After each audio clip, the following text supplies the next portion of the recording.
I declare that the 516th Convocation of McMaster University for the conferring of degrees is now in session.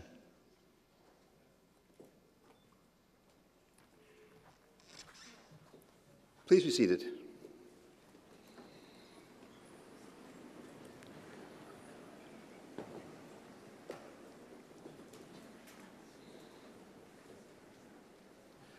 Good morning.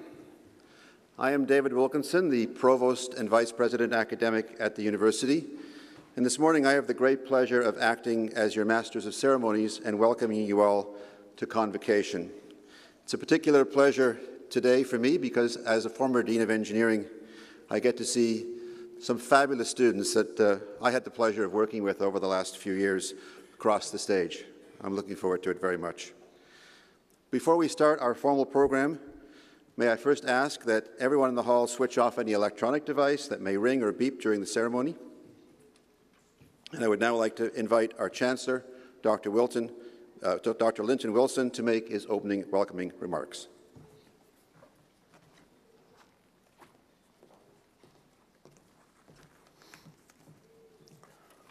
A very good morning to you all.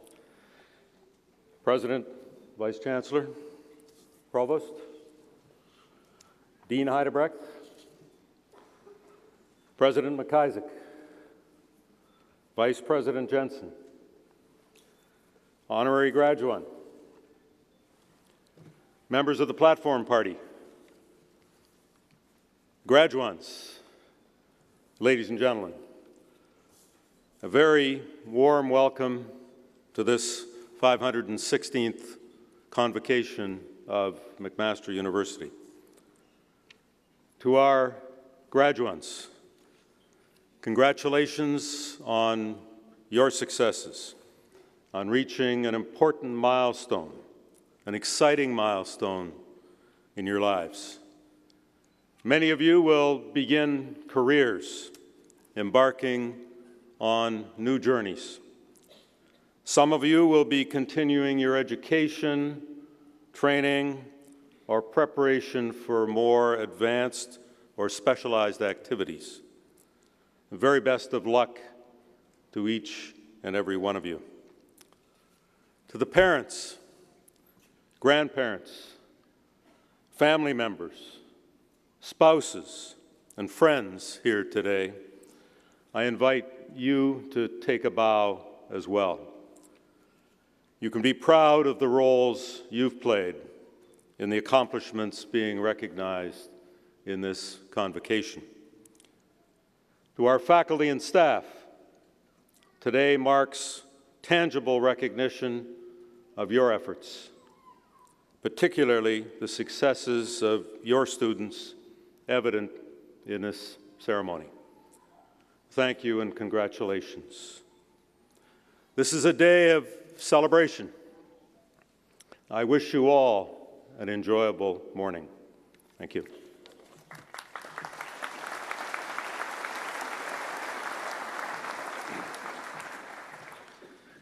I would now like to introduce Dr. Patrick Dean, President and Vice Chancellor, who will be presenting the honorary degree recipient.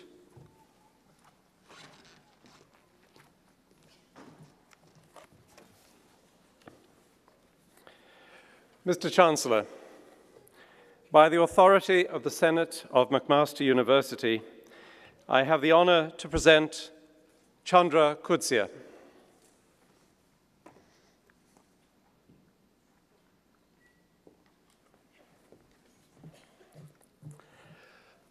After earning undergraduate degrees in physics and engineering from Delhi University and pursuing graduate studies at the Indian Institute of Science, Chandra Kudsia received his master's degree in mechanical engineering from McMaster University in 1966, and 13 years later, a PhD in electrical engineering from Concordia University. Dr. Kudsia began his career in private enterprise with RCA in Montreal, where his accomplishments included the design of microwave payload equipment for the first generation of communication satellites and Earth stations. He was recognized with RCA's prestigious Technical Excellence Award for the development of polymer composite multiplexing networks that provided a reduction of 35 pounds in satellite weight over the then prevalent INVAR technology. In 1976, Dr. Kudzia joined ComDev, a company founded by colleagues at RCA, and through his career served as principal engineer, then vice president, finally retiring in 2001 as chief scientist. Under his technical leadership, ComDev grew to become a world leader in space technology. In 1982, he developed the first contiguous multiplexer, an achievement that yielded a leap in power and spectral efficiency, thus significantly lowering the cost per channel of satellite communications. This approach soon became the conventional basis for payload architectures and the fundamental core of all satellite communications systems.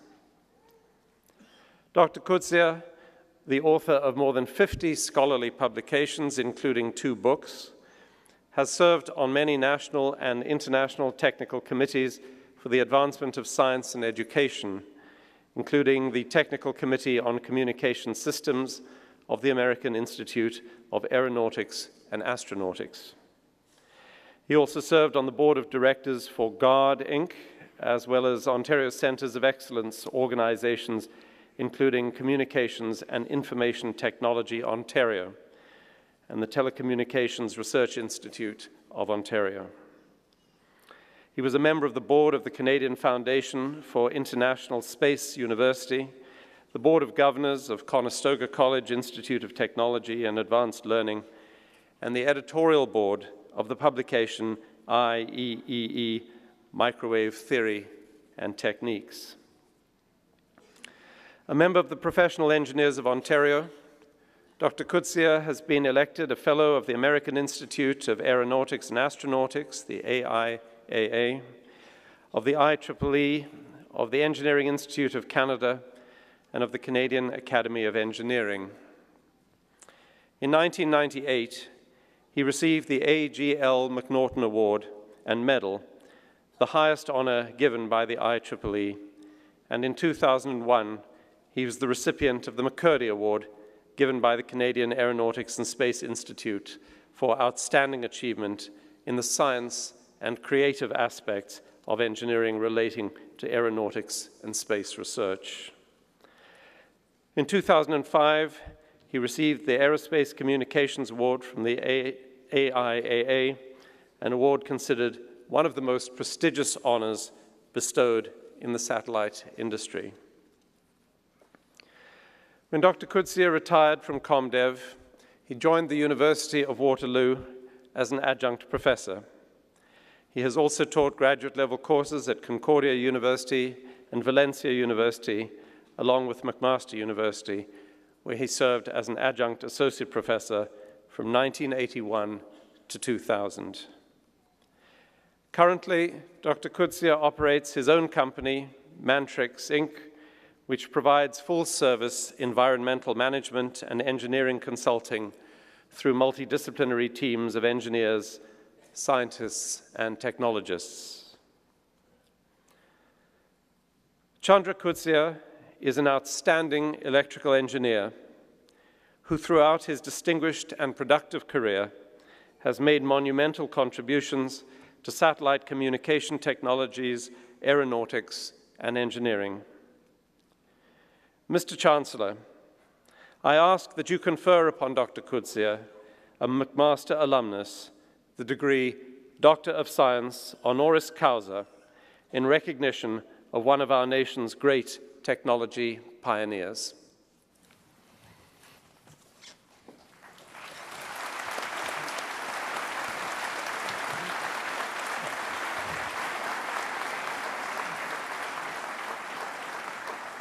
Chandra Kudzia, by the authority of McMaster University Senate, I have the great pleasure to confer upon you the degree Doctor of Science honoris causa in McMaster University with all the rights and privileges pertaining to that degree. Congratulations to you.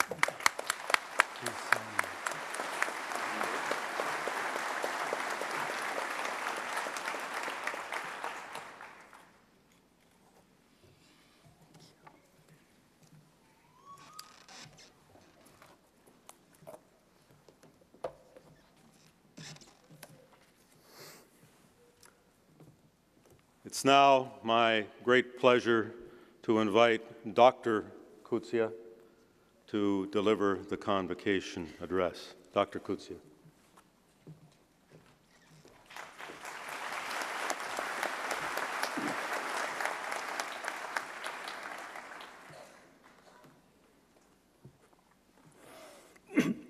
Good morning to you all.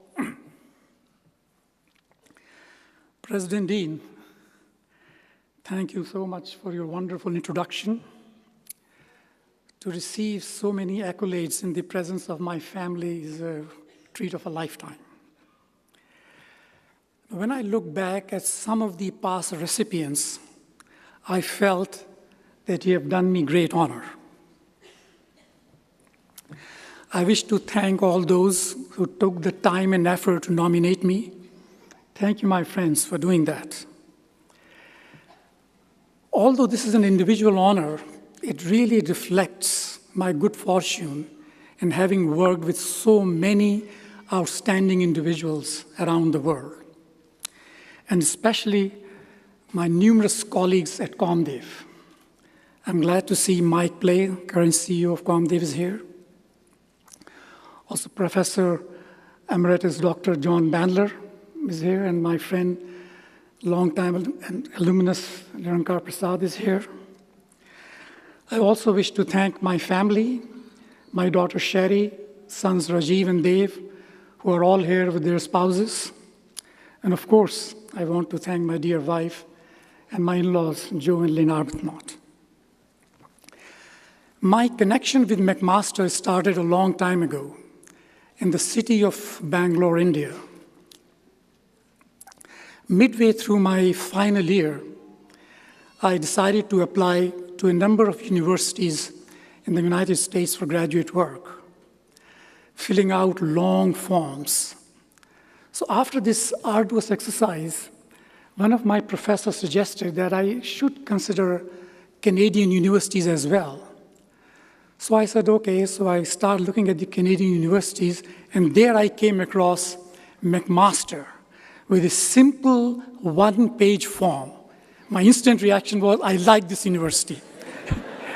I readily filled out that one-page form and posted my last application.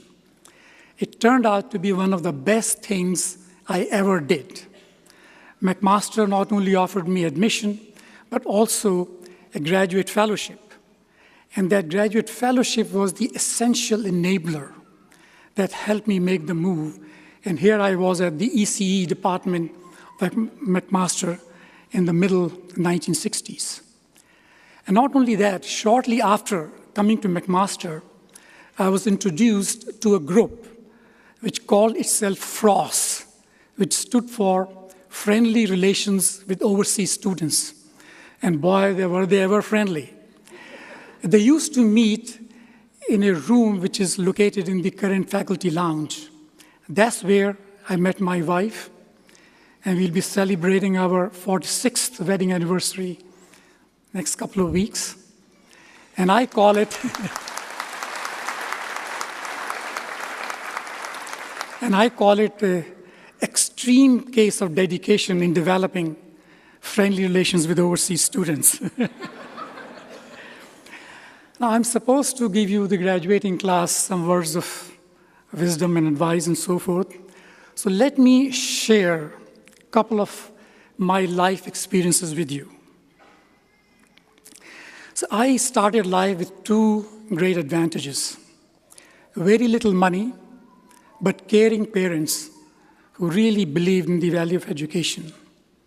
Now, mind you, it is no big disadvantage to be born in affluent households. But the lack of money tends to really focus your mind very sharply. So I did well in school and college, but I still needed a big chunk of money to go to the best engineering institute in Bangalore. So this was made possible by a very thoughtful uncle who quietly provided the needed financial help. That set me on the path of engineering and adventure. My wife has a similar story. She tells me that her high school teacher in Burlington gave her some money which initially enabled her to come to McMaster. I mean, these experiences of receiving financial help when you really needed it were truly inspiring. The lesson I learned was that providing financial help to deserving students, especially needy students, was not really an expense. It was an investment in our collective future.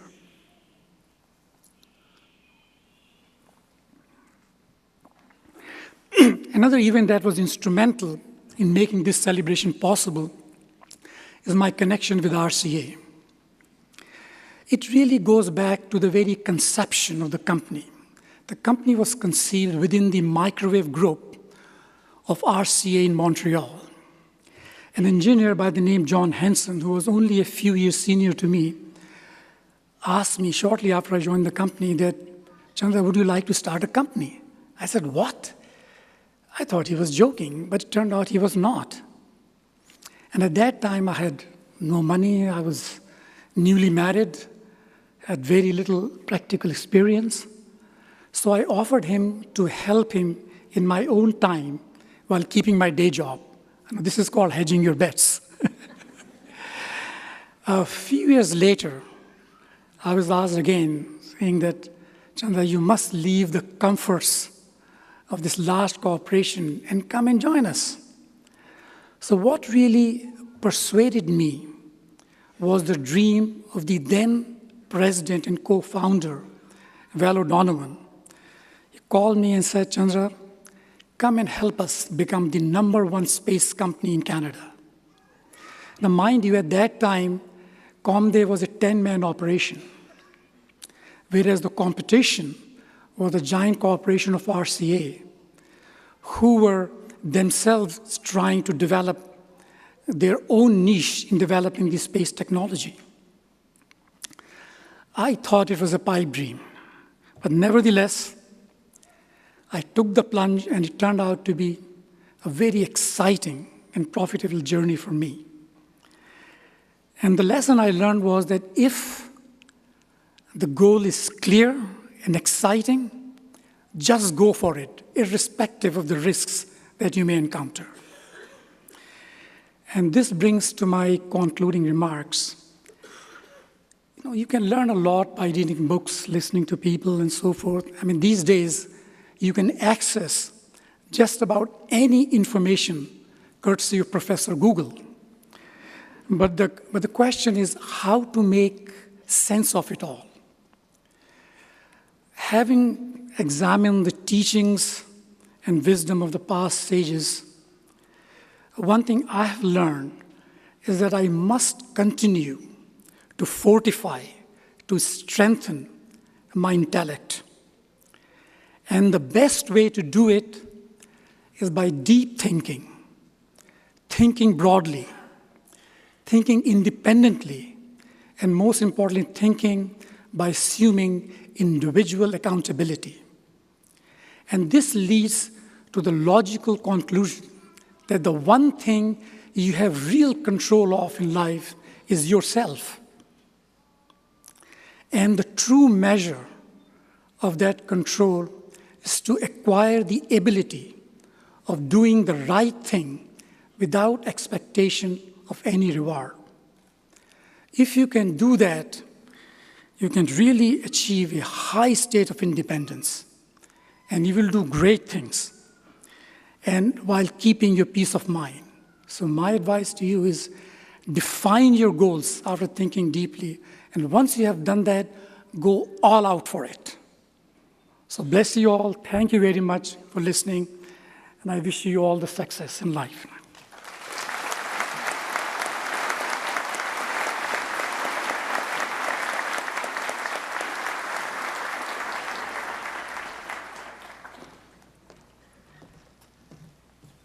Thank you very much, Dr. Kutsia, for those inspirational remarks. Your remarks provide some guidance for our graduates today, but the life you have lived and the successes you've enjoyed bear witness to those remarks. We're delighted to have you with us today, and It's an honor to include you now as an honorary degree recipient in our university. Thank you very much.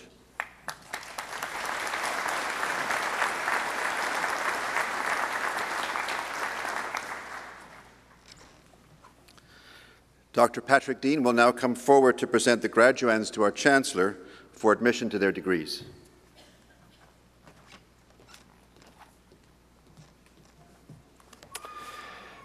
Will the graduands please stand?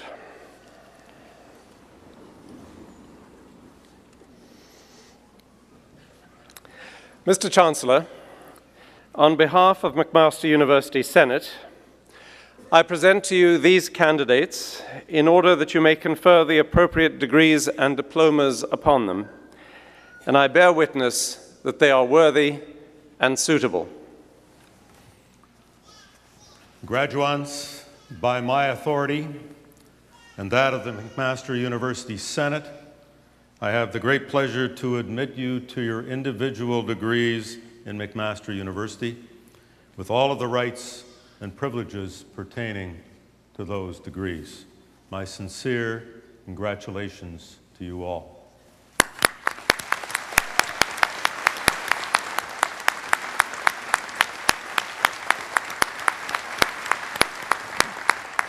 Please be seated. Mr. Chancellor, on behalf of McMaster University Senate, may I also request that you confer the appropriate degrees in absentia upon all those candidates who have successfully completed the required course of study, but who are not present. I declare all these degrees conferred in absentia. Graduates, I now ask each of you to join me on stage so that the Chancellor and I may welcome you into the McMaster community of scholars.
Ladies and gentlemen, it would be appreciated if during the presentation of the graduates, you would hold your applause to the end of each degree category. Thank you.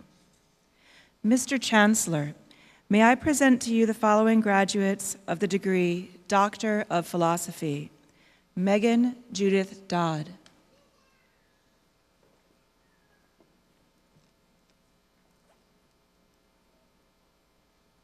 Ryan John Love.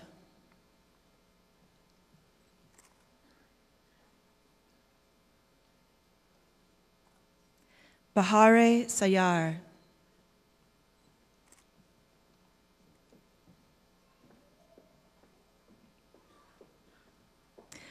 Ali Mohammed Sahaluddin.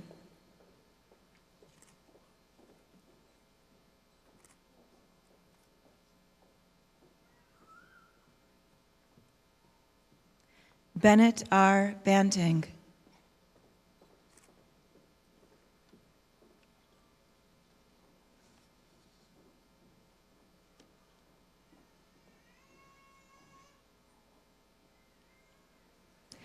And Han Yan.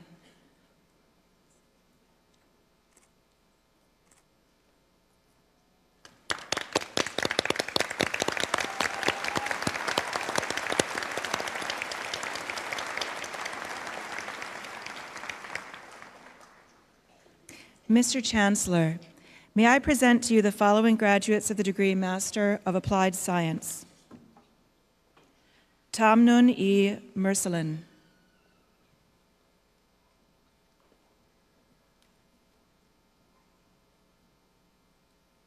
Marla Shaver.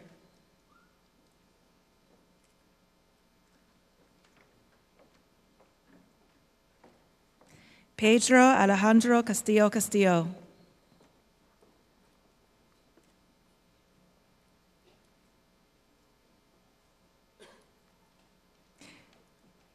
Mirto Diotisa Korinyaki.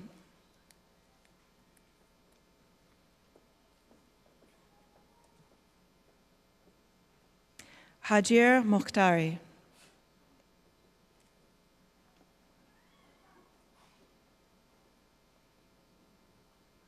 Robin Elizabeth Perry.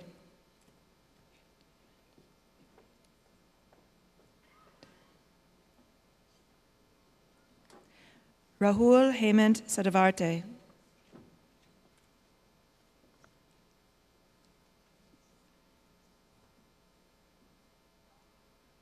Paniz Sheikhoslami.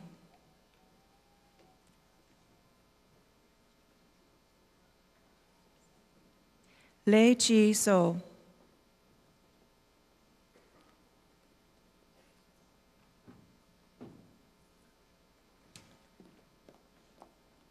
Mikdad Kalfan.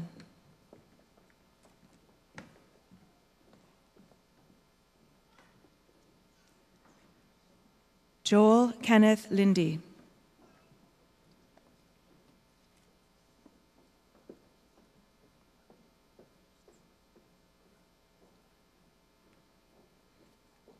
Saeed Mojiri.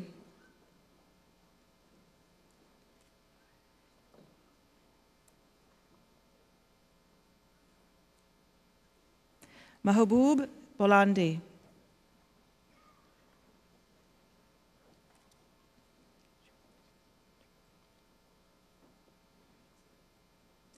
Yi Chun Ma.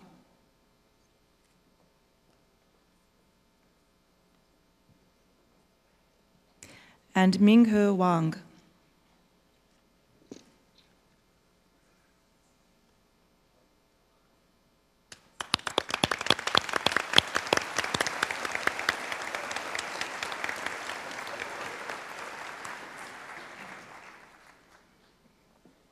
Mr. Chancellor, may I present to you the following graduates of the degree Master of Engineering, Entrepreneurship, and Innovation. Basil Alakad. Mr. Chancellor, may I present to you the following graduates of the degree Master of Engineering, Entrepreneurship, and Innovation. Basil Alakad.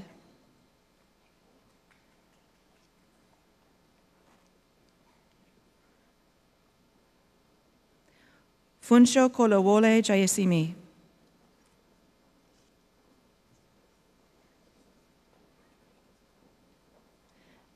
And Sokrat Salman.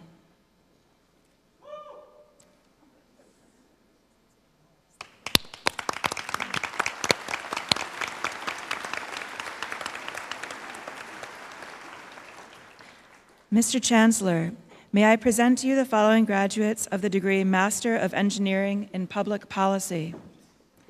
Shannon M. Powell.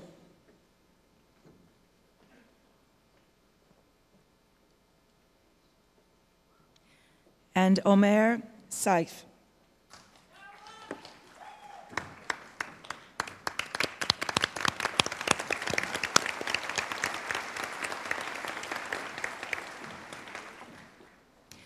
Mr. Chancellor, may I present to you the following graduates of the degree Master of Engineering Design. Behzad Barmar Kanani.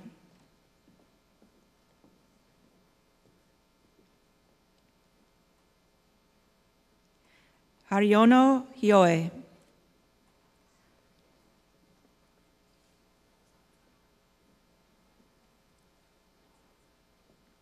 Nazwa Warda Bite Salim.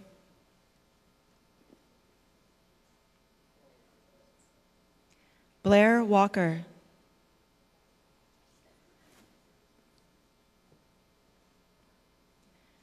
And Jifei Mark Zoe.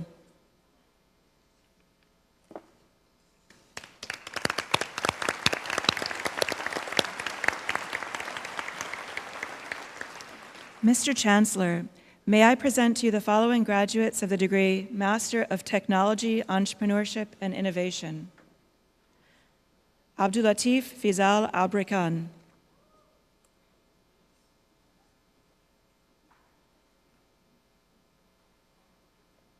And Haneen Hassan Atunsi.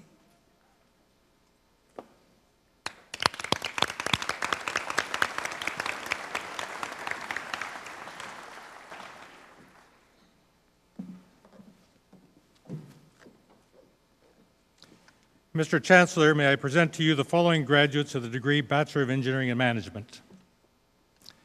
Victor Alexandra Andronake.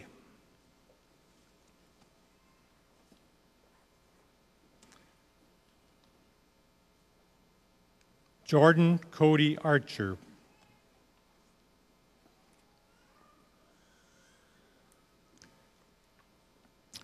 James Casey Baldwin.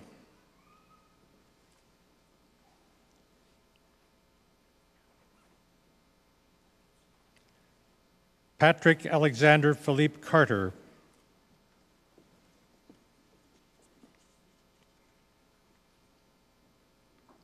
Michael Allen Chapman.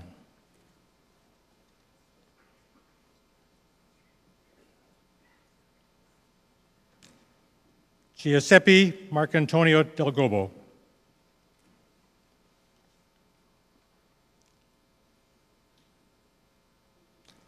Elizabeth Louise Dollamore.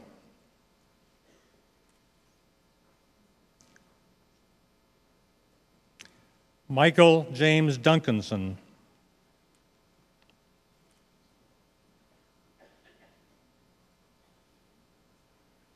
Jordan Earhart.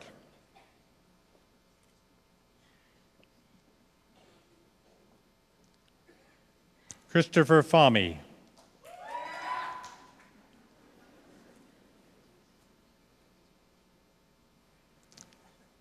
Matthew Grassa.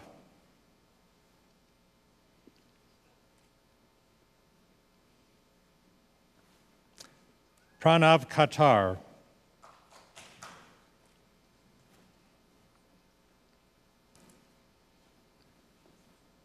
Jonathan Linsink.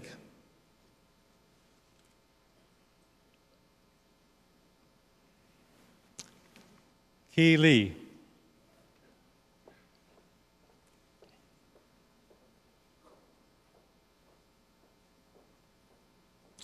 Trevor Mark Linda.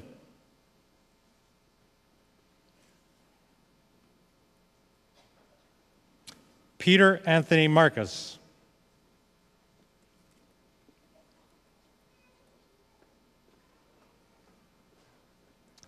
Kenton Critch McMeekin.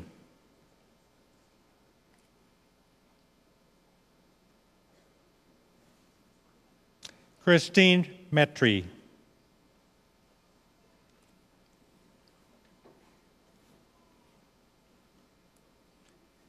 Rene Andres Midense.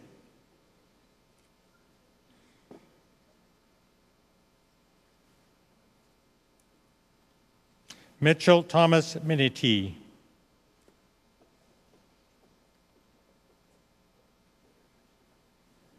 Paul John Motes.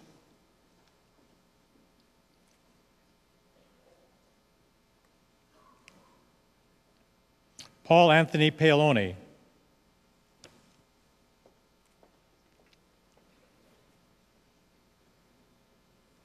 Benjamin Plested.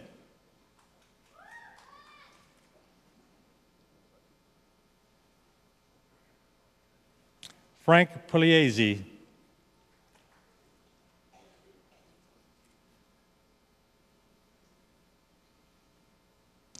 Brittany Nicole Robertson.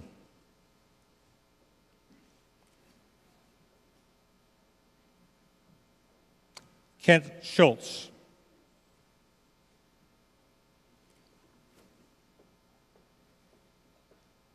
Matthew Alex Scott.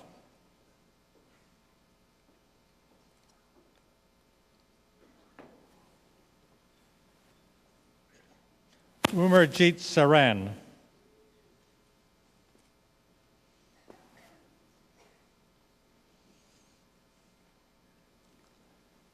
Mahar Shamshum.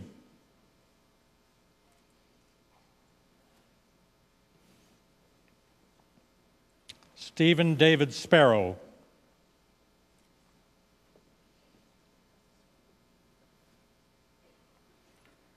Robert Sporsik.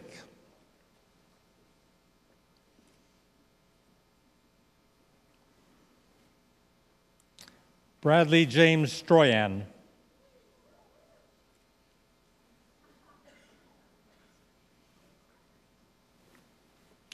Paul Sui Oklo.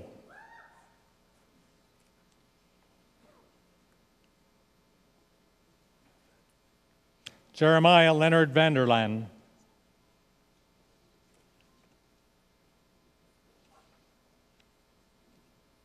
David Zanketta.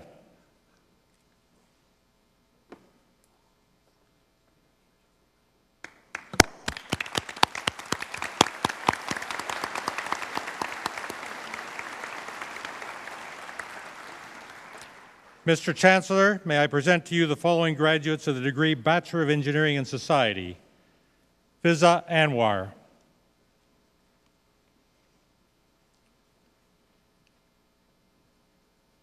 Allison Elizabeth Bennett.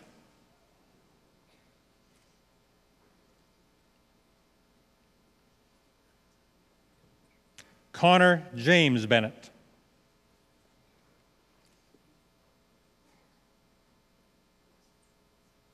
Mark Sung Jun Hugh.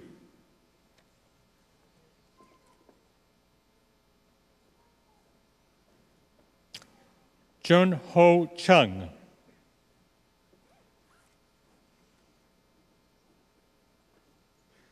Daniel Arada da Silva.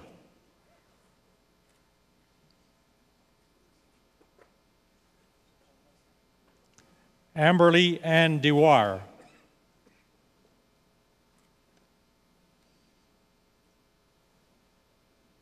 Jackie Hang.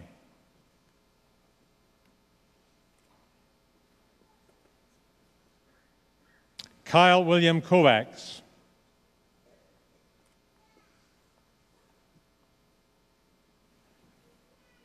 Kristen Lee Kim.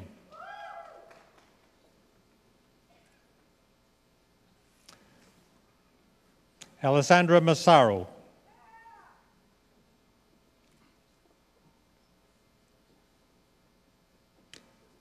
Ray Benedict Ramondo.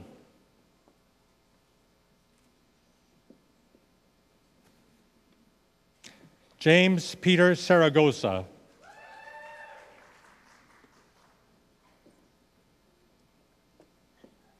Karina Elizabeth Sato.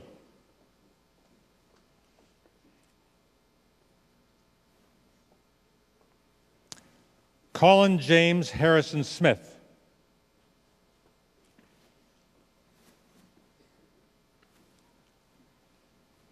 Derek Anton Stronks.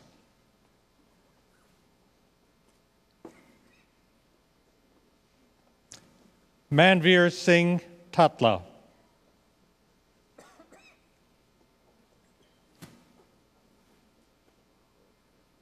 Tanya Tice.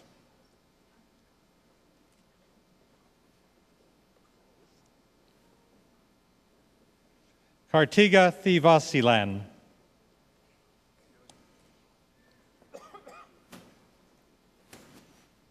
Gabriela Adriana Tokarska.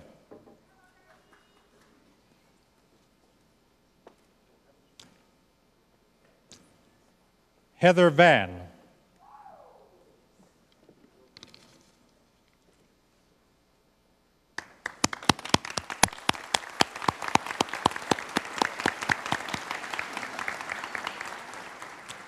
Mr. Chancellor, may I present to you the following graduates of the degree Bachelor of Engineering in Biosciences. Thomas Braden Armstrong.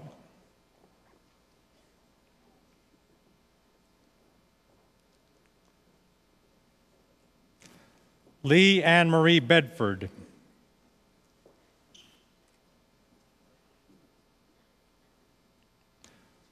Sean Basil Bowen.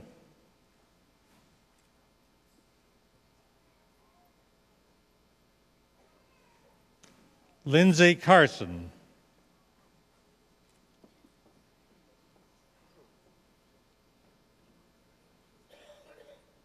Adriana Elizabeth Daka.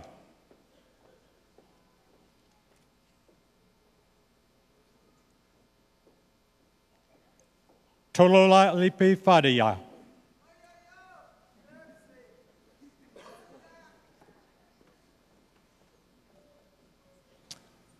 Chad Glenn.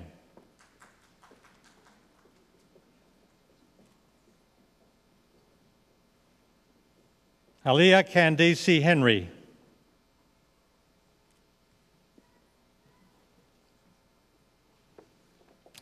Janine Andrea Ho.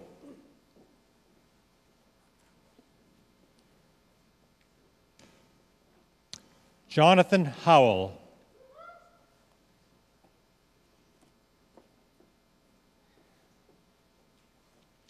Ushna Farouk Ikram.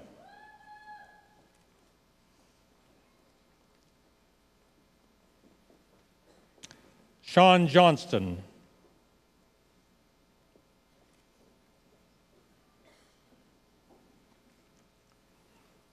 Daniel Adam LeClaire.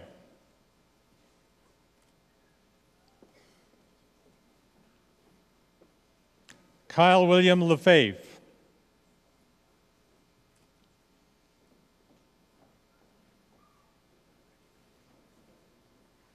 Hira Singh Marway.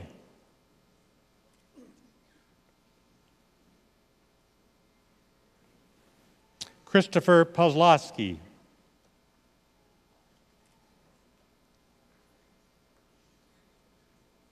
Nicole Cecilia Rich Portelli.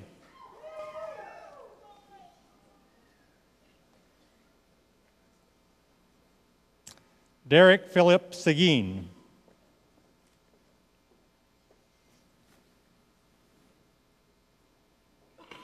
Chantel Marie Trepanier.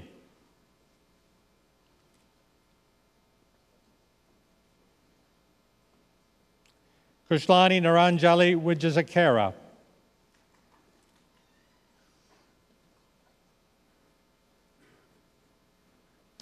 Alan Hartley Wanata.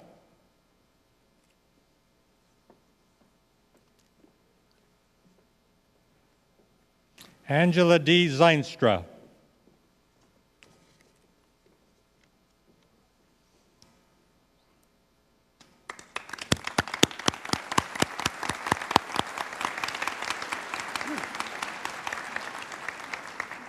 Mr. Chancellor, may I present to you the following graduates of the degree Bachelor of Engineering. Hamaruddin Abdul Hadi.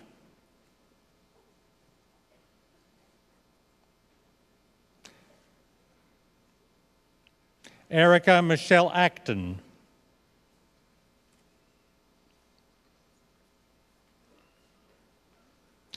Syed Uzman Ahmed.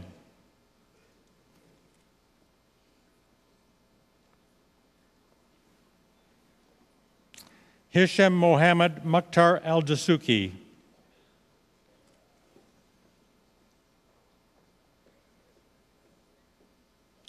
Hara Al-Kazwini,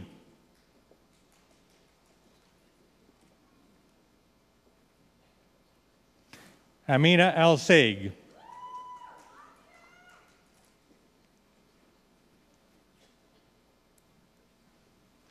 Emily Janine Alderman,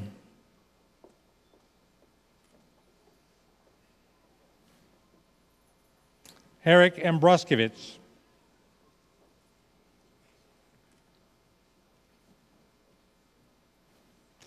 Ahilan Anton Christie,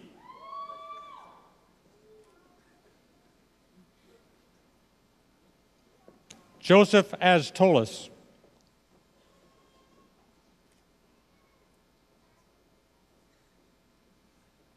Muhammad Sayafiq Azhari,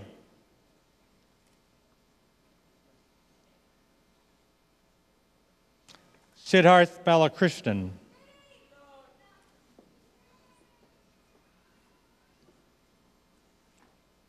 Fadi George Basmaji,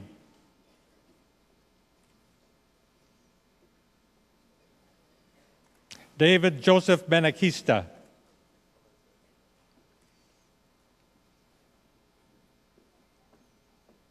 Darren Berwick,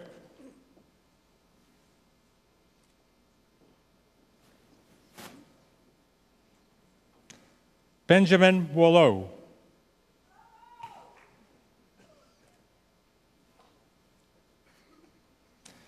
Brian Bortolon,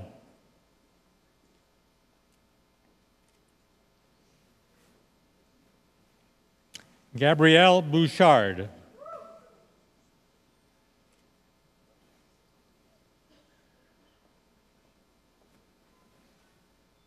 Andrew Devon Bolton,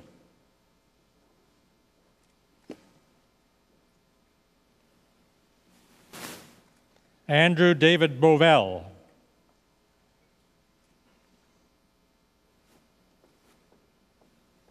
Matthew Bowen,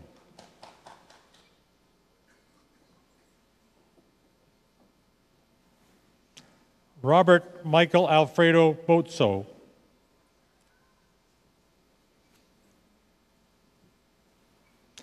Matthew Morgan Britton,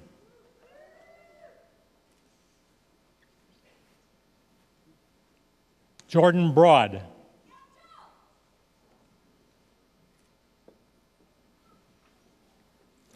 Graham Douglas Brown,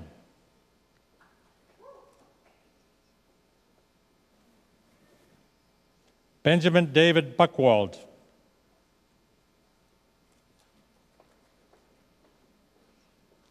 Patrick Michael Caricia,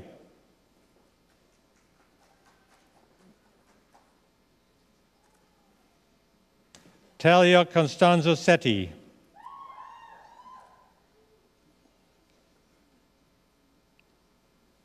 Claudia Wing C. Chan,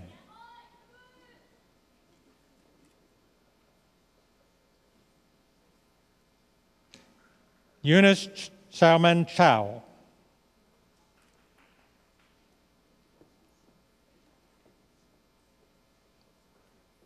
Nei Ting Sarah Chung,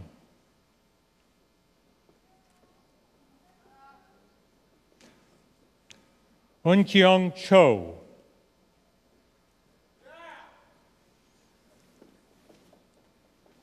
Eric Chong,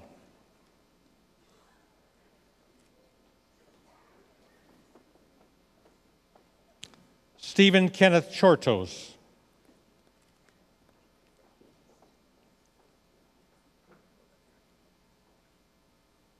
Jamie Chung Hin,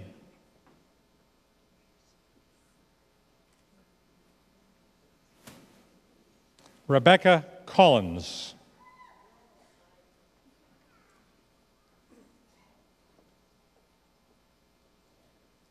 Daniel Kuto,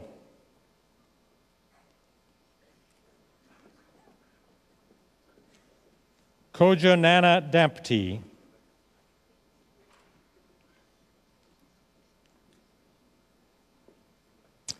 David Neil DiTomaso,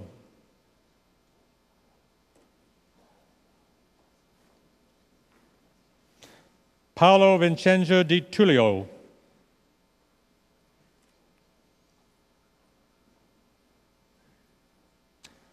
Brandon Di Lolo.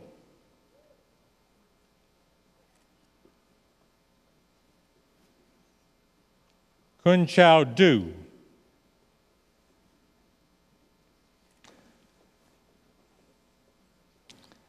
Aaron Leonard Stanley Elliott.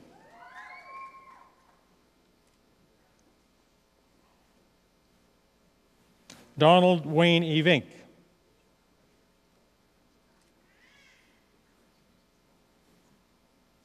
Darren Robert Feenstra.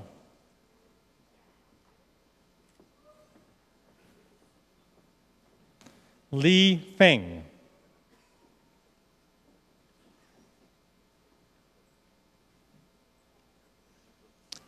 Matthew Thomas Foster.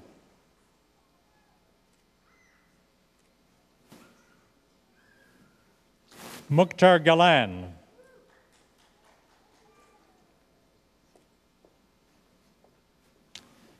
Stephen Daniel Garupi.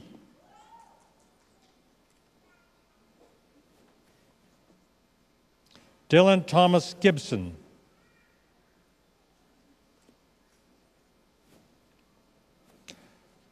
Michael Godden.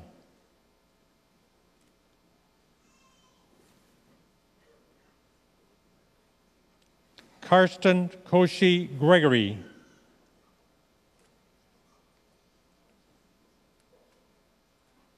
Julie Hallett.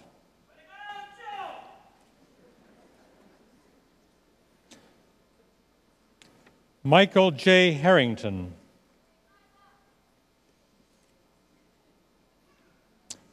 Derek Edward Heavens.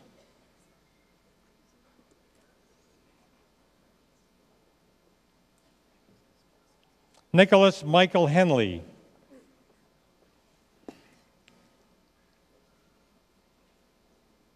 Tyler George Homer.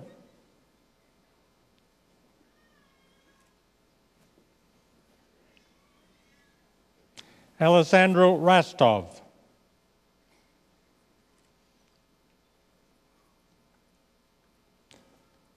Muhammad Fitri Hussein.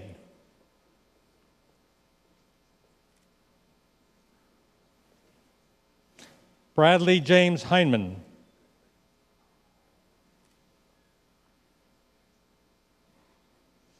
Amarul Hakim Ishak.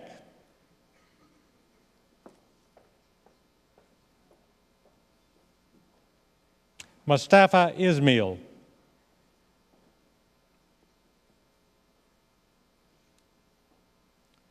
Paul Jarzecki.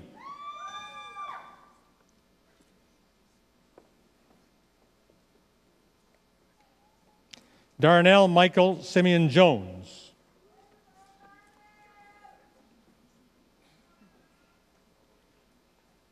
Elaf Kasim.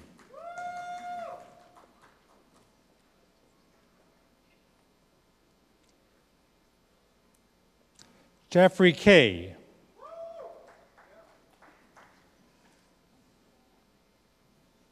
Amr Khaled Kanfar.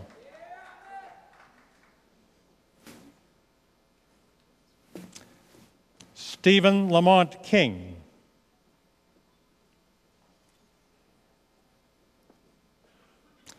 Nijistan Karupa.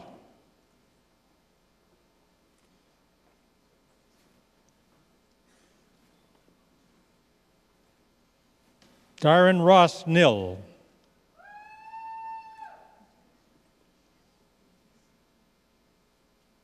Jonathan Taylor Coleman.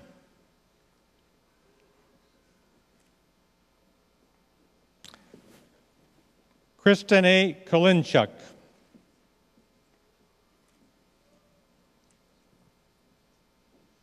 Derek Kulik.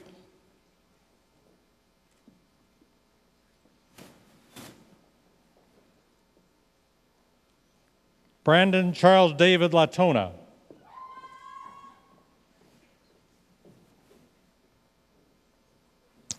Terry Lynn LeClaire.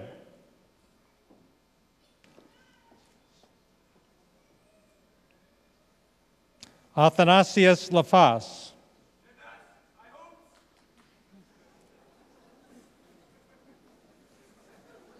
Bertrand Lim Ki Chong.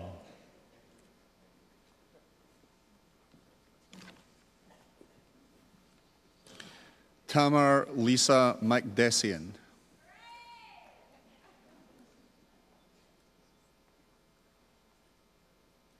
Carson Franklin McKean.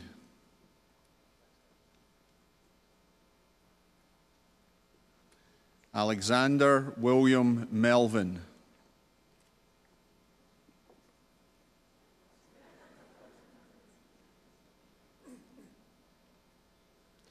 Jason Joseph Mitterling.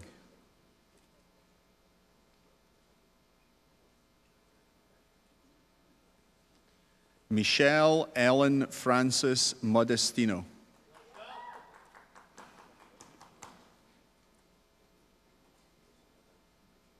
Mohaldin El Fateh El Sheikh Mohammed.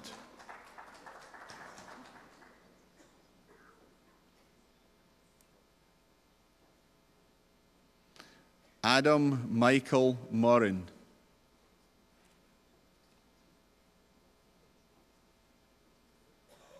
Sarah Najib.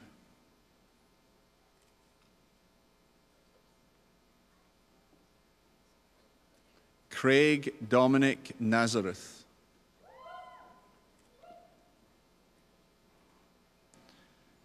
Candice Catherine No.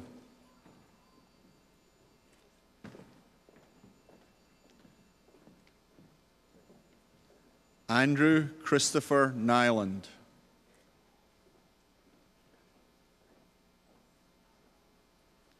Zachary Martin O'Brien.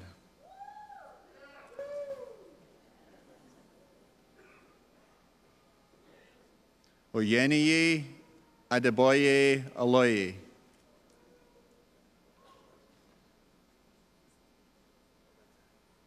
Shraddha Panchal.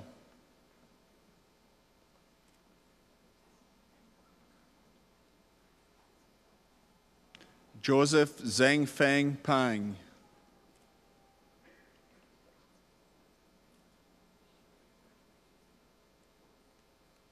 Nikesh Patel.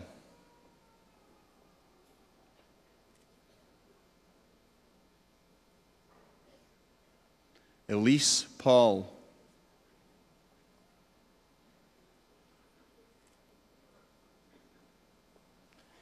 Jennifer Mackay Pollock.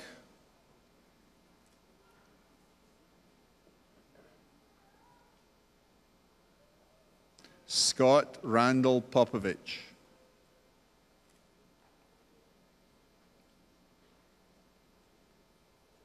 Omid Rashid Savoj Labagi.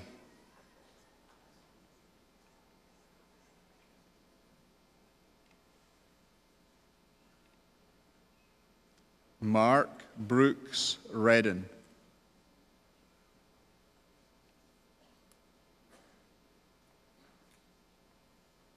Cody Joel Rebergen.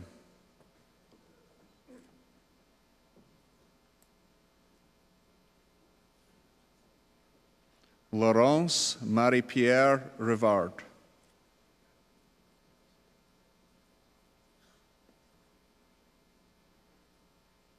Michael Anthony Rowan.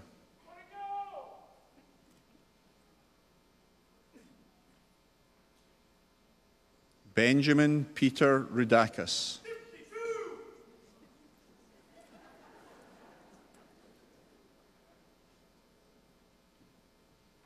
Parham Salehi.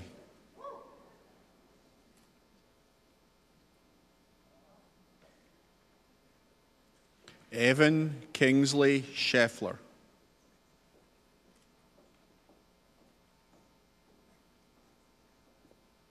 Matthew Russell Scotty.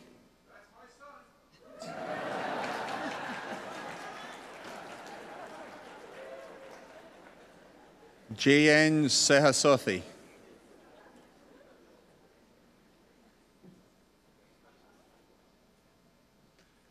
Travis Victor Squinya.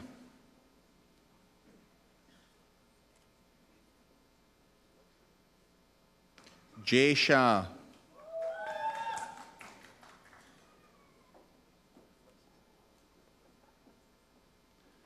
Layla Siddiqui.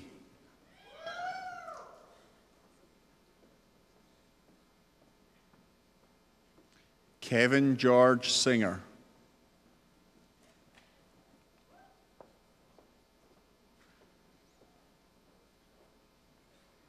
Ayush Singh.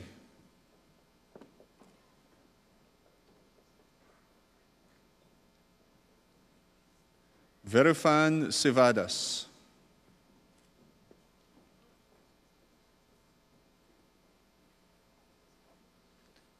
Diane Sivakumaran.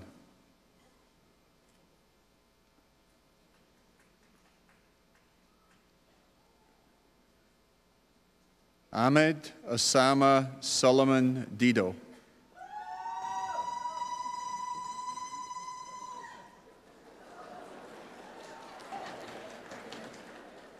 Anisha Solomon.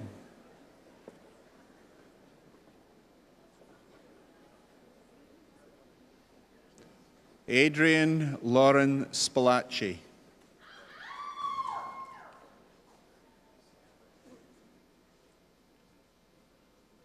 Daniel Tapp.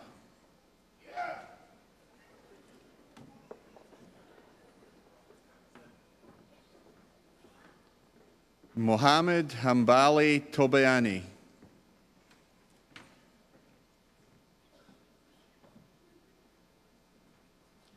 Victoria Doboreva Todorova.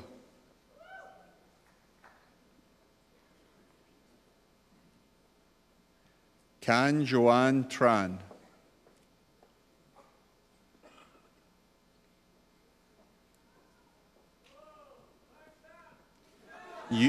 Yui Singh Elvin Sui.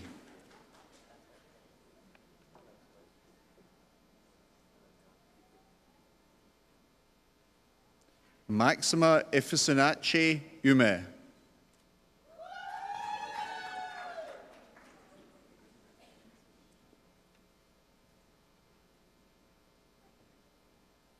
Craig Kevin Valadares.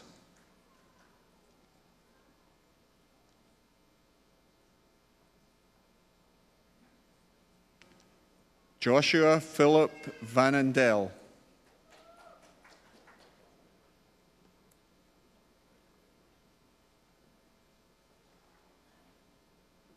Anthony Robert Vela.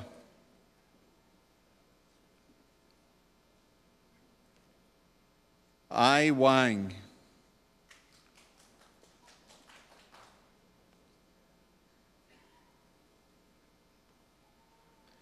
Diana Wanjahaya.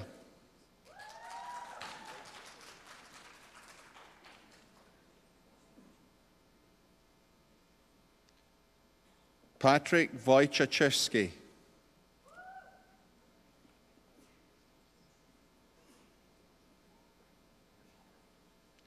Christopher James Wong.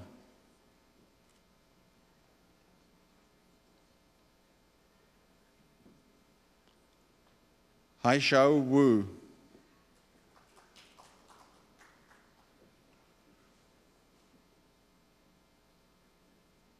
Yuanjing Wu.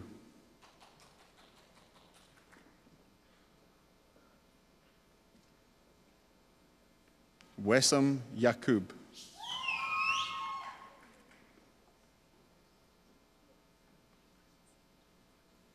Brian Haoyan Yu.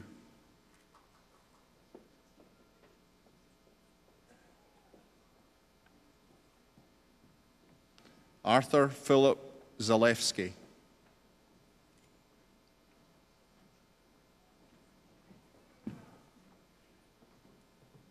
Matthew Stephen Zamet.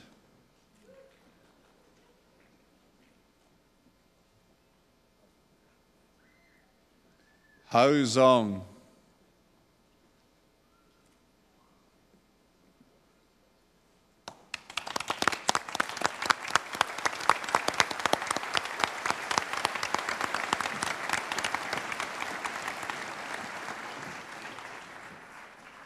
Mr. Chancellor, may I present to you the following graduates of the degree Bachelor of Technology. Ayan Ahmed.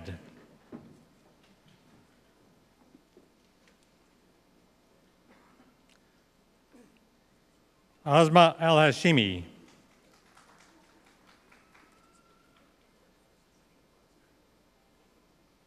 Abdullah Al-Hassan.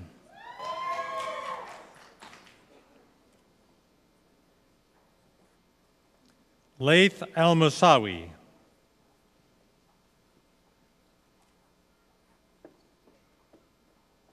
Hamid Ali.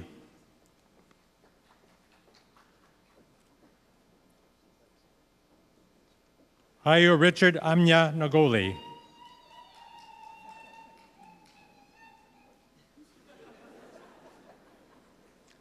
Philip Ban.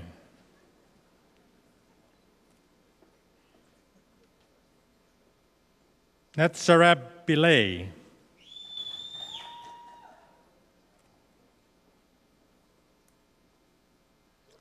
Afra bin Othman.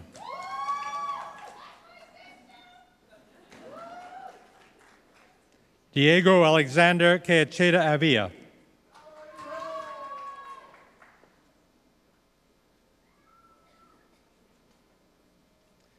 Joey King Ho Chan.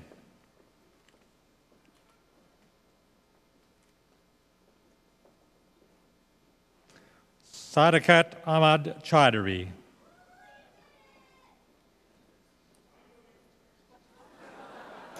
William Codd.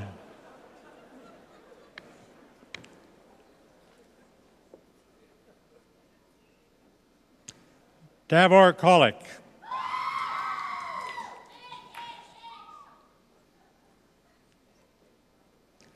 Christopher Dmitrievsky.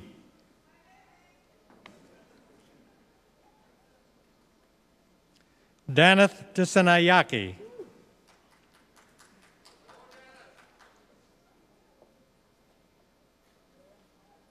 Kavya Prabha Devakarla.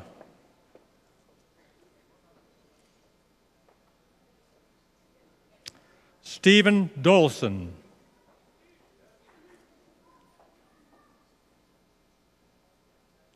Mark Dragan.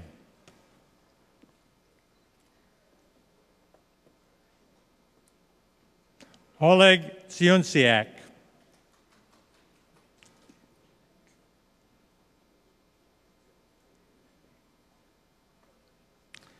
Fayed Kamal Ali El Sheikh.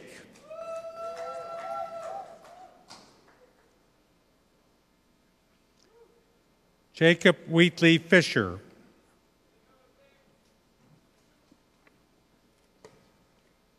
Amelia Bronwyn Forrest.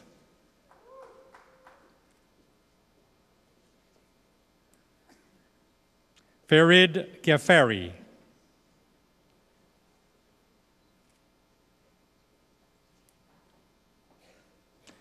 Hilaria del Cruz Gilbuena.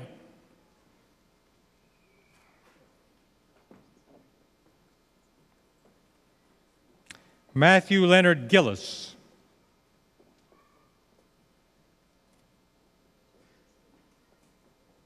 Grayson Blaine Groves.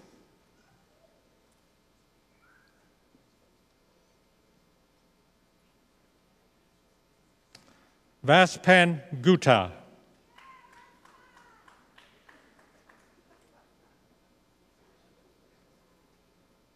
Riaz Haghiri.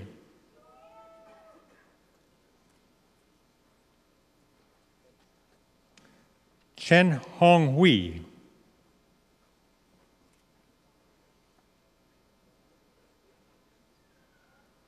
Syed Abdul Rahman Husseini.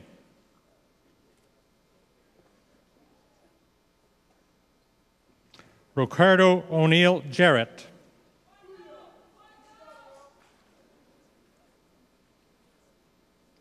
Mohammed Kashem.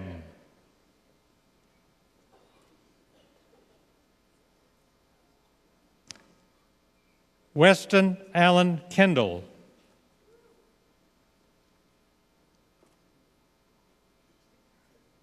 Zain Muhammad Hussein Khan.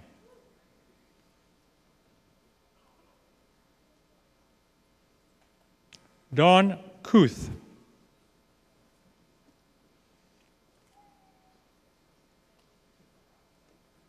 Sven Conrad.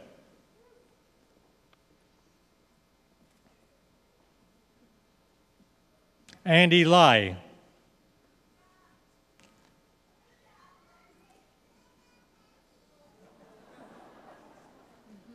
David Leonce.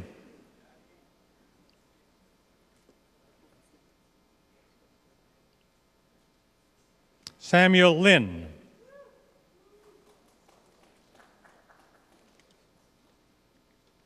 Clarion Lopez.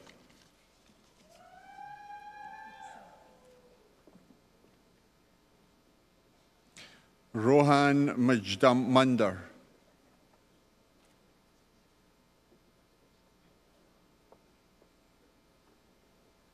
Navtag Singh Man.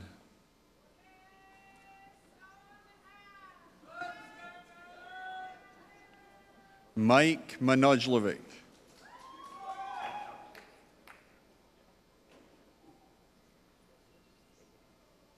Sebastian Marcu.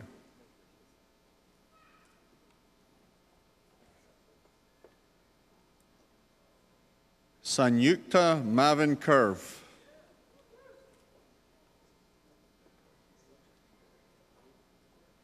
Scott McMaster.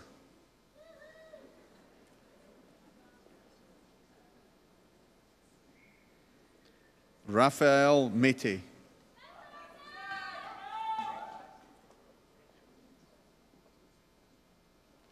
Victor Mguni.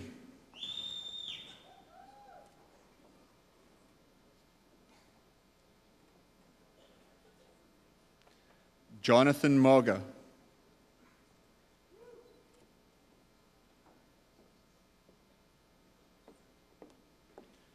Eulalia Nazarus.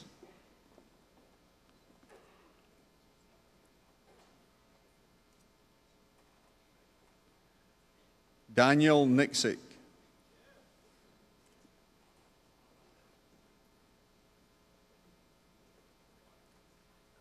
Kuldeep Nimbalkar.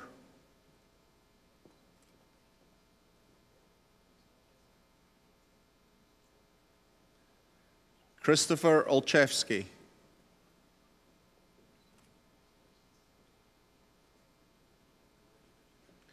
Jason Olenek.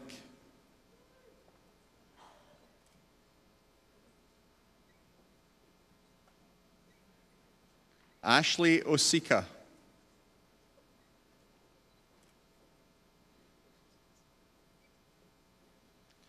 Shravan Pai.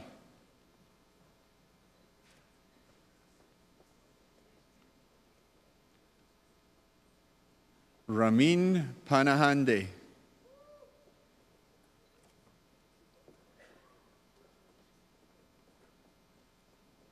Partik Panu.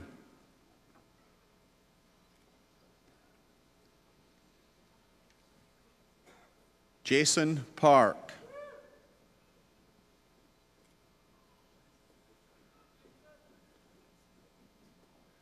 Rupinder Singh Parmar.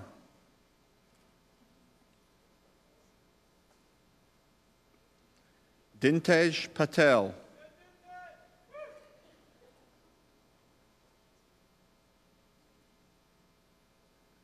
Parshad Bharat Kumar Patel.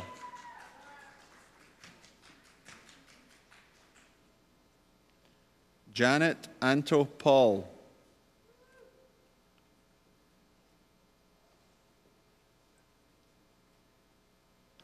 Alan Quenville.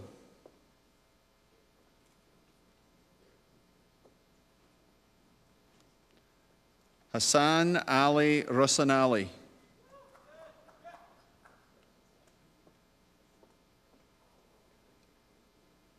Karanjeev Sabarwal.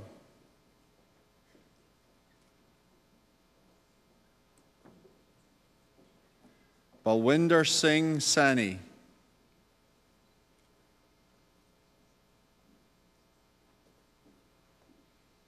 Bradley Schneider,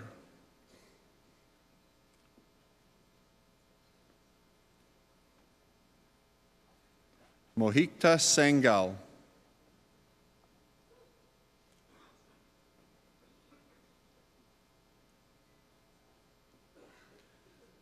Thermalan Selvathurai,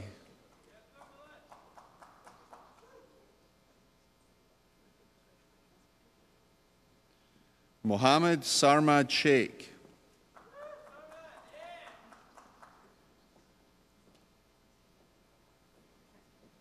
Amanpreet Sidhu,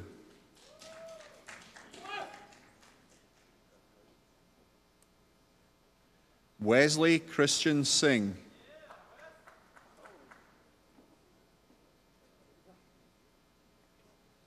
Hui Yang Song,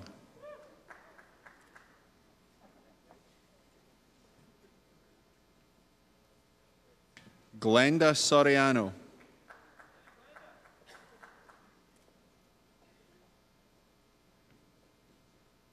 Sus Streef,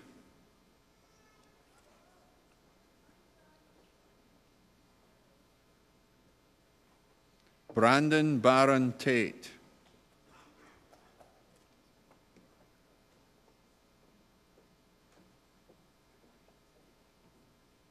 Anton Terovsky,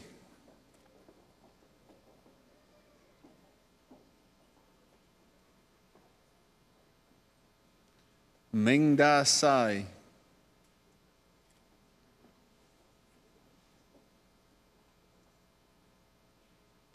Ryan Van Veen,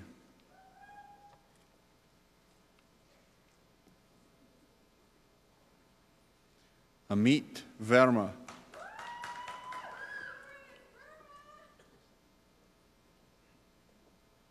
Jerry Vo,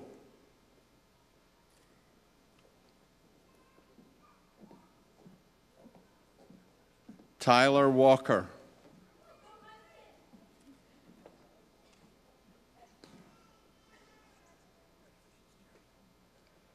Radomir Wojcik,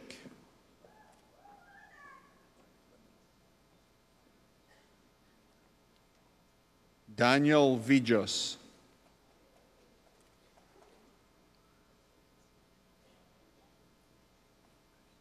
Ming Zin,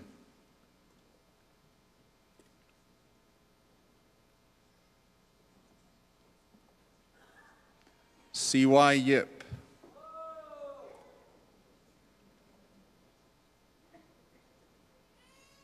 Kai Chang Zhang,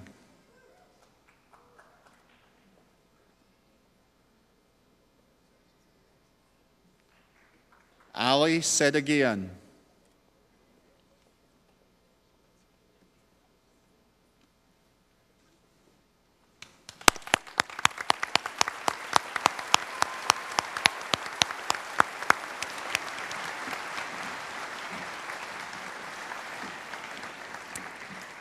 Mr. Chancellor, may I present to you the following graduates of the United Nations University Graduate Diploma in Water Without Borders.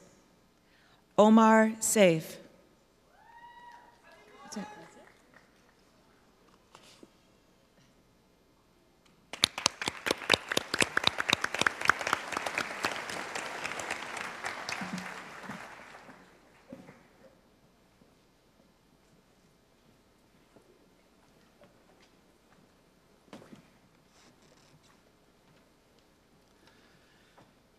Ladies and gentlemen, I would now like to introduce to you Ms. Laurence Rivard, a graduate of the Bachelor of Engineering program who will be delivering the valedictory address.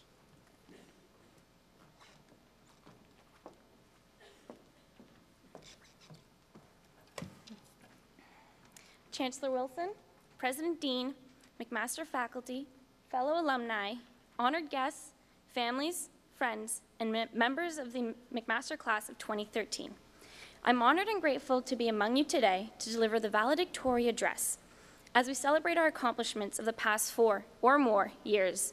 It is important that we recognize and give thanks to those who have helped us reach this point. To the Faculty of Engineering, thank you for building a platform for students to succeed and excel. The unique programs and services you offer have allowed us to tailor our education to what interests us, whether it be through a co-op, the management or society programs, or the select program. Specifically, the Academic Student Services Office helps a countless number of students succeed academically every year. To the professors, lab technicians, mentors, and others who have contributed to our academic success, thank you for delivering a quality education and challenging us to continually improve ourselves. Our successes are your successes, so today is yours to celebrate as well. To moms, dads, families, and friends, thank you for your support and words of encouragement over the years. You're a shoulder to lean on, a listening ear, and our #1 fans. We might not have listened to your advice or admitted that you were right, but today you can see that maybe we listened a bit, and your tough love has paid off. Our warmest and biggest thank you. And finally, to us, the graduates, we did it. Those countless hours spent studying, doing homework, or in class are all worth it. This is the end of a chapter, but better yet, we're about to start another chapter of our lives. Some of you already have by securing your dream job or buying your first car, while others, such as myself, are still deciding what's next.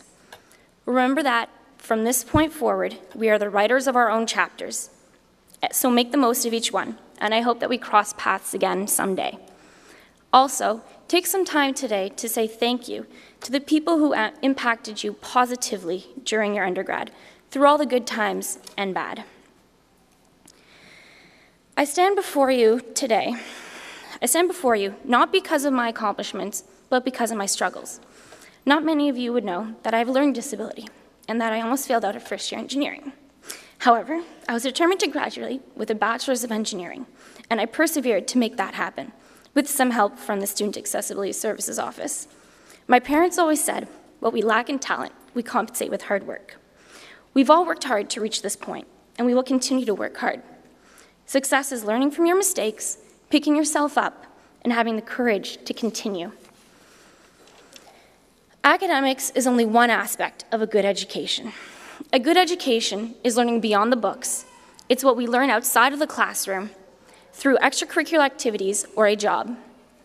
The engineering faculty at McMaster University have provided us so many opportunities to be involved and to learn beyond the classroom. There are several graduating students here today who have been involved in a variety of activities. Here are a few: playing a varsity sport, joining a student council, and traveling to Africa with EWB, Australia with Solar Car, New Hampshire with Formula Hybrid, or the Yukon for a national engineering conference. Whatever you've been involved in, know that you have made a difference. You've inspired your classmates and underclassmen to do better and to be better. Continue to be mentors to them. Francis of Assisi put it well: it is in giving that we receive. Giving back can be so rewarding, and you will grow as a person and as a leader by doing so. Many of the engineering clubs and teams would be grateful for your continued support. As alumni, we should give back to our alma mater, especially when it helps current students. A few months ago, at an event, an engineering alum offered me a drink. When I insisted to pay him back, he rejected and said, "Pay it forward. Buy a drink for an undergrad when you're an alum, and tell him or her to do the same." Interesting how something as simple as a beer can have a butterfly effect across the engineering community. My final message is to continue the lifelong learning. You might experience failures, but remember that even when you fall on your face, you're still moving forward. Welcome change and see every challenge as an opportunity. We leave here today as proud McMaster Engineering graduates with lifelong friendships, lasting memories, and amazing experiences and knowledge. We have survived the whirlwind of coursework, co-ops, extracurriculars, and exams, and we have come out victorious. Remember to continue the lifelong learning, pay it forward, and give thanks to those who have helped you succeed. Congratulations to all of you, the engineering class of 2013. Thank you.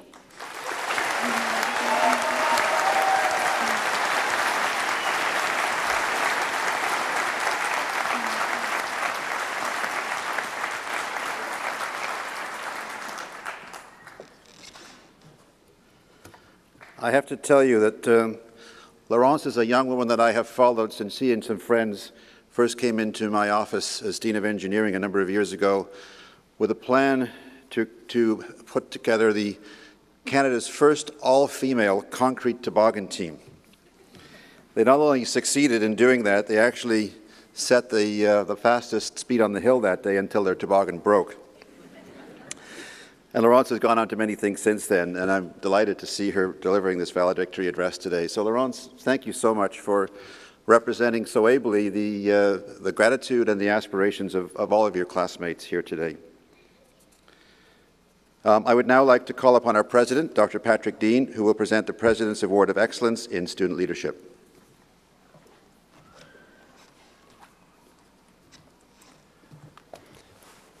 I'm still trying to get my mind around the idea of falling on one's face and still moving forward.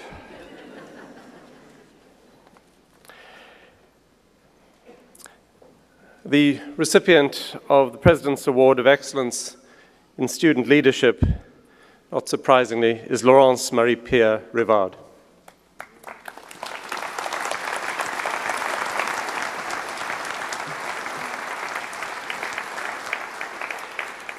As you've already heard, Laurence Rivard is a competitor. She has competed on behalf of McMaster as a member of the university's provincial bronze medal winning varsity rugby team, as the manager, coach, and a player for the McMaster Engineering rugby team, as the co-organizer of the McMaster Engineering hockey program, and as a competitor in a number of different engineering competitions. And these include winning first place for parliamentary debate in the 2012 McMaster Engineering competition, representing McMaster in the same event at the Ontario Engineering competition, and founding the first ever women's team, as you heard from the Provost, for the Great Northern Concrete Toboggan Race. That team won national awards, not only for fastest toboggan, but for best brake design. Laurence has been extremely active in the McMaster Engineering Society, serving as a member of the Conference Selection Committee and the Restructuring Committee, as well as chairing the Society's Policy Manual Review Committee and the Society's Elections Committee. She has been the Society's Director of Sport, its Chief Returning Officer, and its Vice President Internal. She was also a student representative to the Faculty of Engineering's Student and Professional Affairs Committee. Laurence was a volunteer with the successful student referendum on funding Excel, the Engineering Center for Experiential Learning, an active volunteer in the Eng1 outreach program, and a peer mentor for first-year students. One of the 2013 recipients of the McMaster Alumni Association's Albert Lager Prize for Student Initiative, Laurence also worked as a volunteer on a water pump project in Timas, Mexico. Congratulations, Laurence. Thank you. Really well done.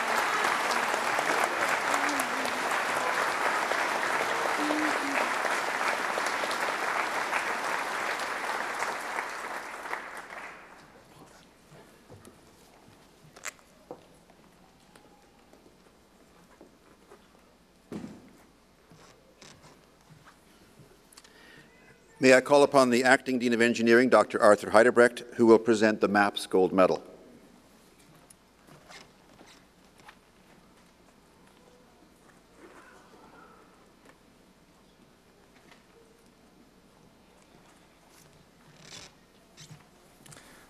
Ladies and gentlemen, it's my pleasure today to announce that the MAPS Gold Medal will be presented to Leo Eichelman for outstanding academic achievements as a part-time student.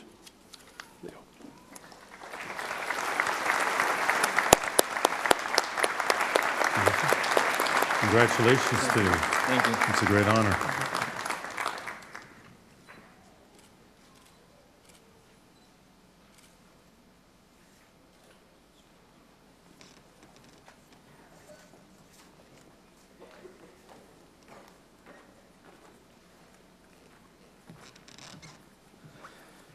May I introduce to you Mr. Ian Cowan of the McMaster Alumni Association, who will now deliver the Alumni Association address.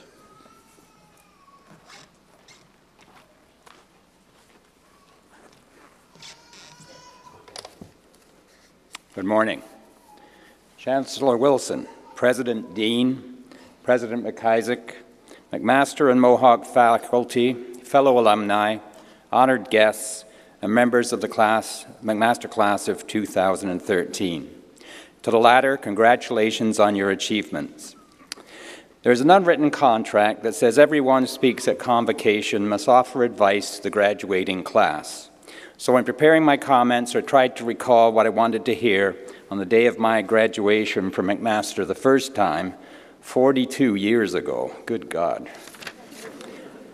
Unfortunately, I spent most of my school years largely ignoring the advice of anyone with valuable experience, while taking the advice of the guy who played rude sound effects records out of his residence window when the Prime Minister was visiting campus.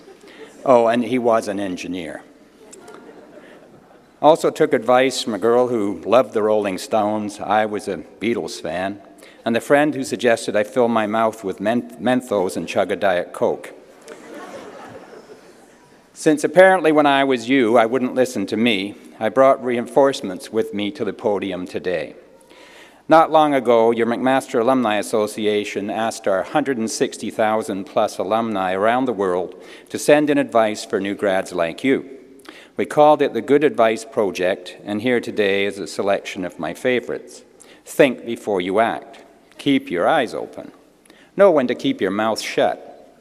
Cross at the lights. Honesty promotes happiness. Make sure you travel. All actual advice from honest-to-goodness McMaster alumni.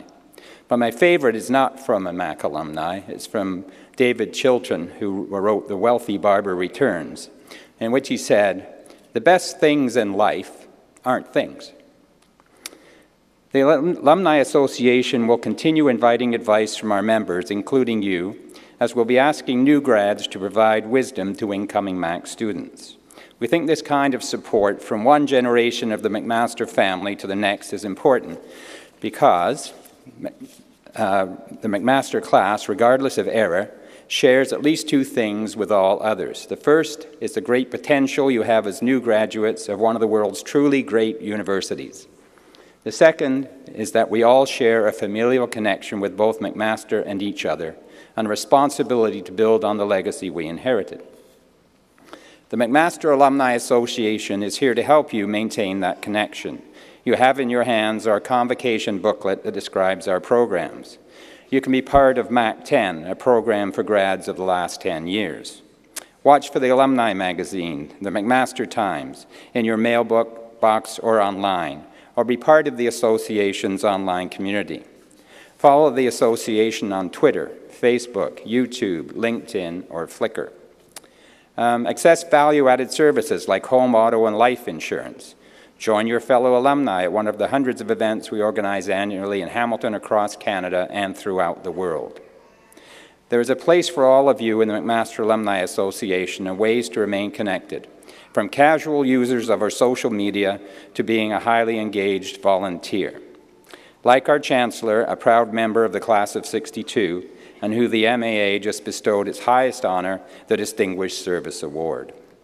And to the class of 2013, we celebrate your success as students and toast the promise of your futures as alumni. Your fellow Mac grads are proud to welcome you to the McMaster alumni family. You should be very proud of yourselves. Thank you.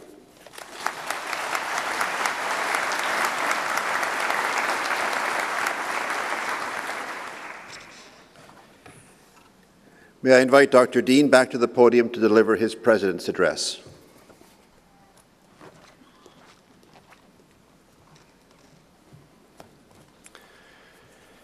This ceremony this morning has been wonderful, as Convocation always is. It has been a celebration of all of you and your individual achievements, of the extended McMaster Mohawk family, in which, as of today, you have succeeded to a different kind of membership, and of our society, which accords to universities and to colleges a privileged status and generous support, in return for which we provide not only brilliant and energetic leaders for tomorrow, but also the new ideas, discoveries, and technologies that will shape our future. Convocation is a communal event because it celebrates our community, its values, and its aspirations.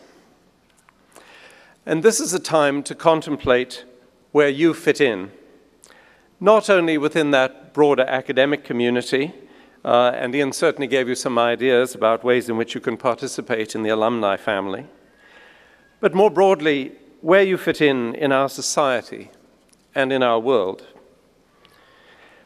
3 years ago, at my first McMaster Convocation, I tried to describe where I saw myself fitting in. And I spoke about the idea of education as integrity, about my belief that education is diminished in its value and in its effect when it loses sight of the full range of human concerns in all their urgency. So in keeping with that belief, the question I would ask you to consider today is this: where will your university education eventually find its value? And where would you hope to see its greatest effect? How will your life as the proud holder of a McMaster degree intersect with and address the large questions facing our species and our planet?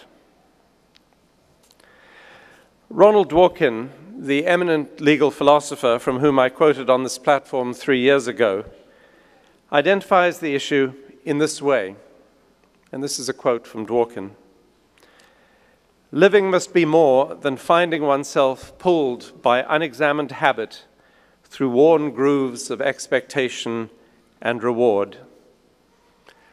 And then in a passage which echoes some of Ian's advice, he says, "No respectable or even intelligible theory of value supposes that making and spending money has any value or importance in itself, and almost everything people buy with that money lacks any importance as well."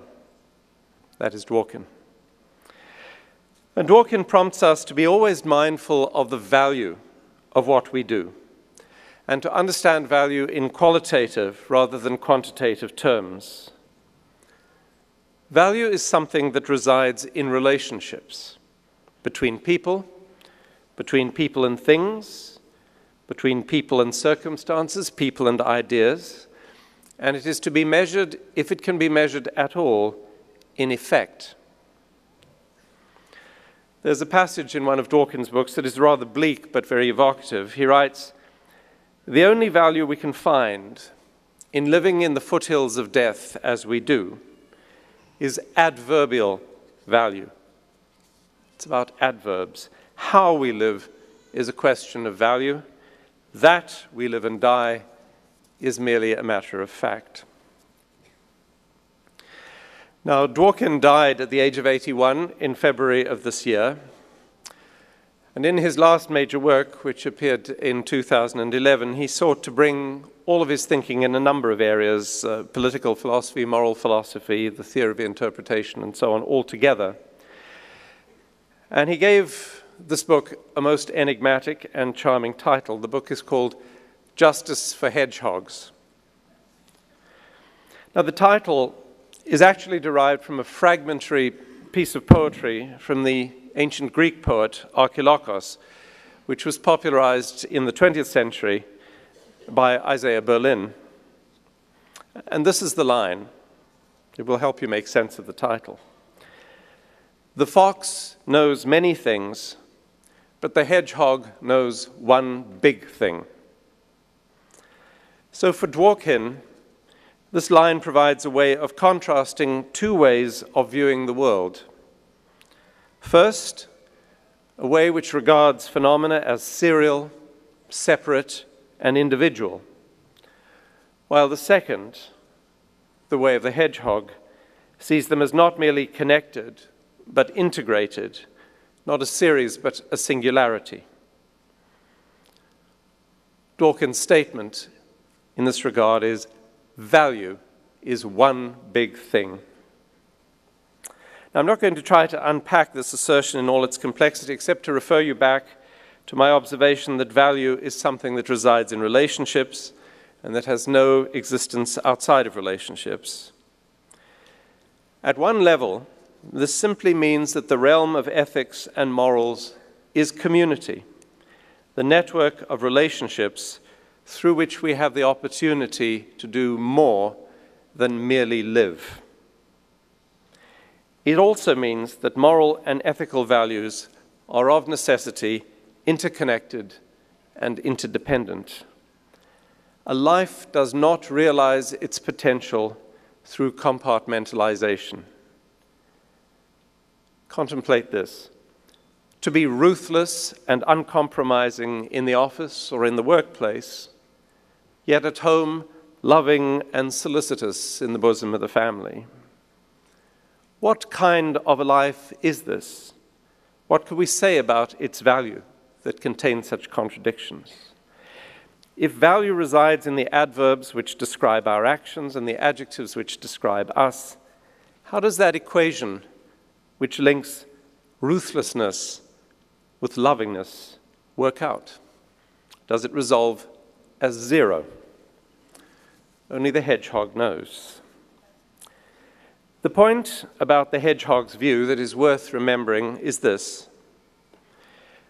The value of a life is the sum of its qualitative interactions with the world, immediate and remote, direct and indirect, private and public, professional and recreational.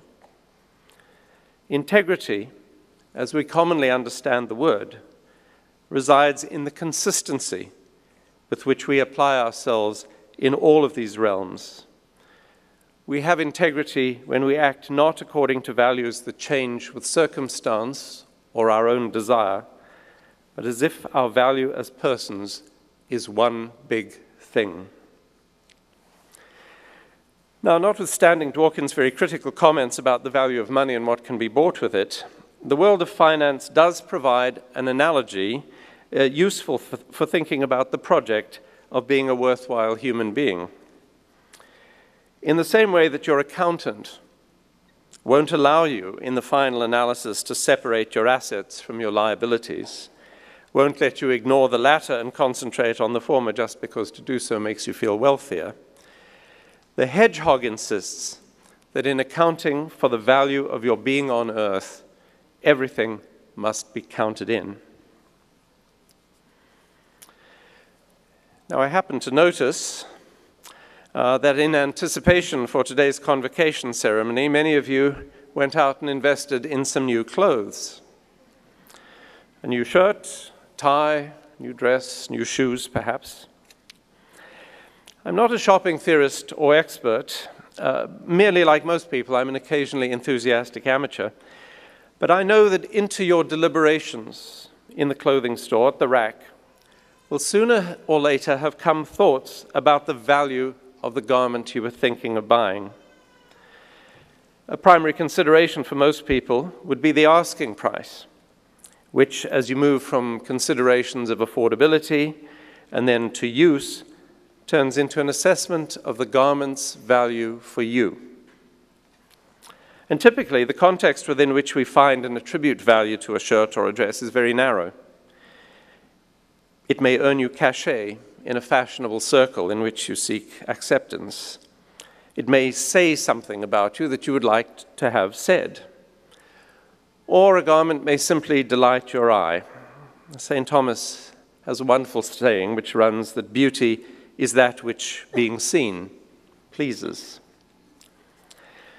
Value is neither essential nor tautological, however. Things have different value for different people in different circumstances. And in the kind of commercial moment I've just been describing, the garment becomes a sort of nexus for various intersecting value propositions. Yours, the stores, the manufacturers, the advertisers. And it is in the interest of all of those people, especially the retailer, to keep the context within which you assess the value of their commodity simple, narrow, and circumscribed, to compartmentalize the buyer with the product so that only value of the most personal kind can be attributed or discovered. So going back to the Greek poet Archilochos and the contrast between the hedgehog and the fox, I would say that commerce functions by making foxes of us all. It encourages us to encounter the world serially and without reference to the one big thing. Another way of saying, without reference to a consistent and continuous series of values.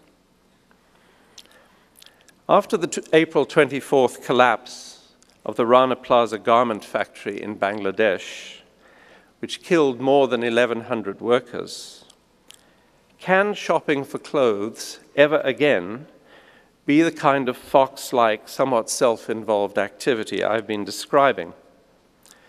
No doubt, for some people, it can and will. There will be those whose capacity for compartmentalization is so advanced that exploitation and human suffering expended in the production of a garment does not factor in their assessment of that garment's value to them. I thought of this recently in the men's section of a well-known department store where for the first time I noticed, because recent events have prompted me to do this kind of thing, that by far the majority of shirts available were made in Bangladesh, where, as we all recently learned, a worker's life is sometimes cheap to her employer, and where the minimum monthly salary for a garment worker is 3,000 takas, or $38, approximately half of what my Canadian retailer is asking me to pay for one of the thousands of shirts shipped from that factory every day. My purpose today is not to debate the merits or demerits of commerce. Instead, I've seized upon the Bangladesh garment workers' tragedy and our daily involvement with it through the clothes we buy and wear as an illustration of why it is impossible to live a good life without taking the hedgehog's view, without understanding that value, as we ascribe it to our lives, to others, and to objects, is one big thing. Or rather, we must behave at all times as if it is one big thing. The inhumane treatment of workers in Bangladesh must be reckoned by me as I assess the value of a garment I'm being invited to purchase.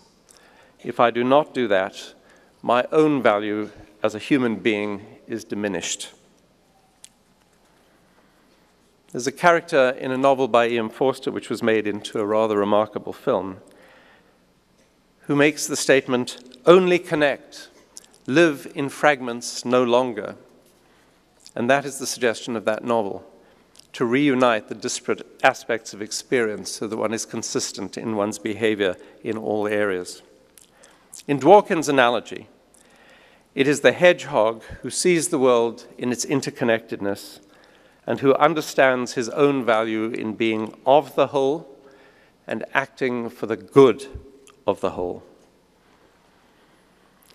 This convocation ceremony provides an opportunity to ask you to take your McMaster degrees and go out into the world in the same spirit, if not confident in your ability to transform the world, at least determined to live in it with integrity and dignity.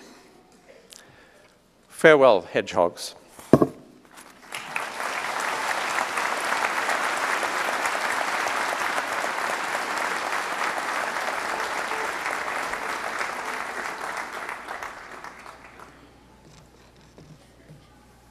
Thank you very much, President Dean, for those inspirational words.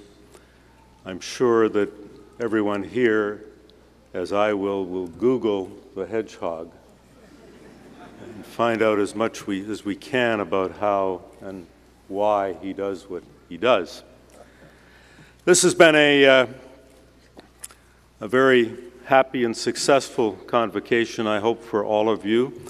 Words of wisdom from Dr. Kudzia, from Laurence, from Ian, and of course, President Dean, contribute to a thought-provoking and interesting time to contemplate what next in your lives and how you want to attack them.